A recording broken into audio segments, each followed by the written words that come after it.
kamusta sa ating lahat? Katatapos natin magmagana tayo ngayon ay nagkakape. Ayan. Okay.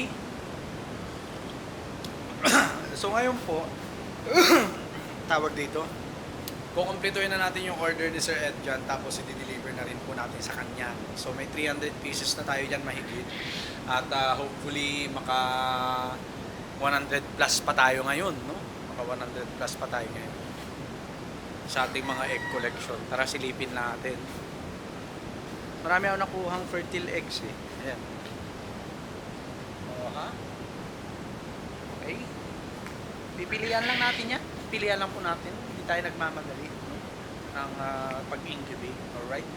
Ito, for table eggs. Okay. Yun po, no? Hindi na natin mamadaliin ang pagpapapisa dahil ilang pisa lang naman po yan, marami na sa totoo lang, no? At nakakatuwa lang kasi ayan, nakapag-start na po tayo makapagpapisa, no, ng ating mga pugo. Ayan, batch 1 to 3 natin, ayan, no? At meron pa tayong papalabas, ayan, oh, sa 27 lalabas na po yan. Alright, tapos mababakante na, tsaka natin lagyan ng fertile eggs po, no? Fertile eggs. Tara, muna natin itong yan, lalaki na nila, oh. Buhay na to. Kahit hindi na po ilawan to, pwede na eh. Yan. So hindi na natin iilawan yan sa mga susunod na araw. O, diba? O. Kabatch to ng puti eh. Ayan na sila.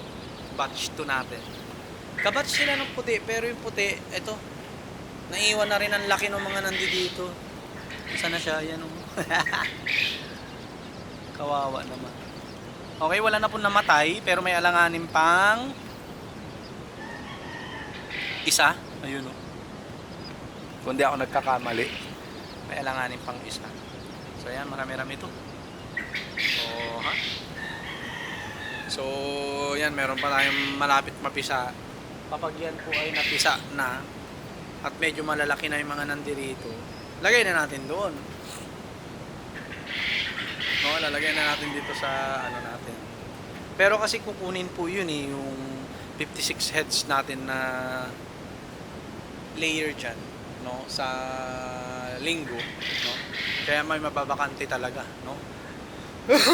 Ang gusto ko po is tanggalin po muna lahat yan eh. Pag na-deliver na natin yung 56 heads na layer, quail layer natin doon sa bumili, tanggalin ko muna yung mga breeders natin, lagay ko muna rito. Lalagay ko muna dyan. Tapos, ipapaayos ko na po itong growing pen 1 to 4 natin. Papatambakan ko na po ng buhangin or tatambakan ko na muna ng buhangin yan. No? Tapos tatanggalin ko na yung mga tungtungan nila dyan. No? Para at least relax yung mga pugo po natin. No? Habang lumalaki sila, ano, na relax sila. Alright? So, yun.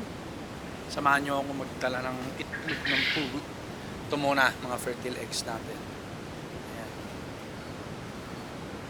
Ito mahalaga kasi ito. Sa totoo lang, ito ang isa sa pinakamahalaga. Fertile eggs po. Promise. Kunin lang natin yung mga good sizes. Ayan, yung mga good lang. Op, may basag. Ayan, mga good sizes lang. The rest ay ano na tawag rito, dito na natin ilalagay. Ewan ko kung aabot to, no, ng another 100 pieces. Kunin natin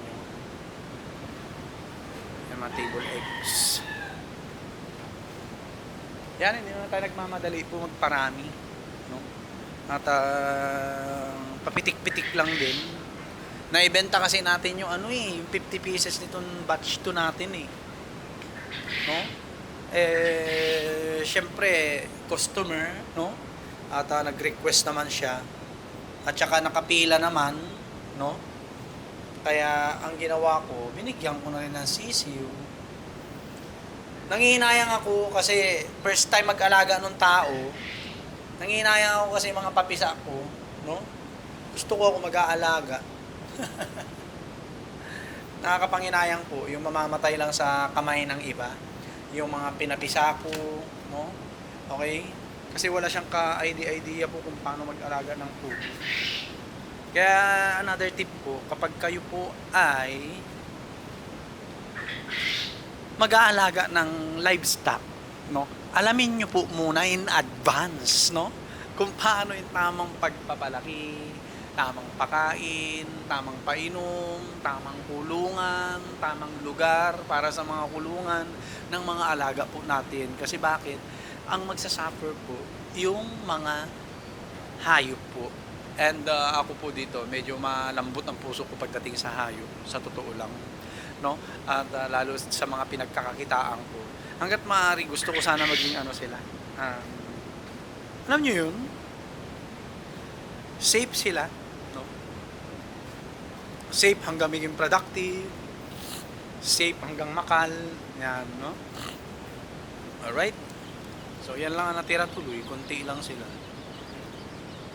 Siguro mga nasa kulang-kulang 20 to.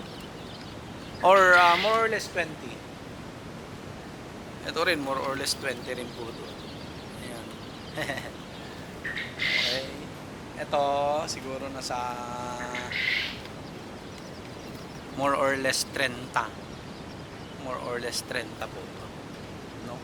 Ayan, nakakatuwa. No? And syempre may mga papisa pa po tayo. Ayan.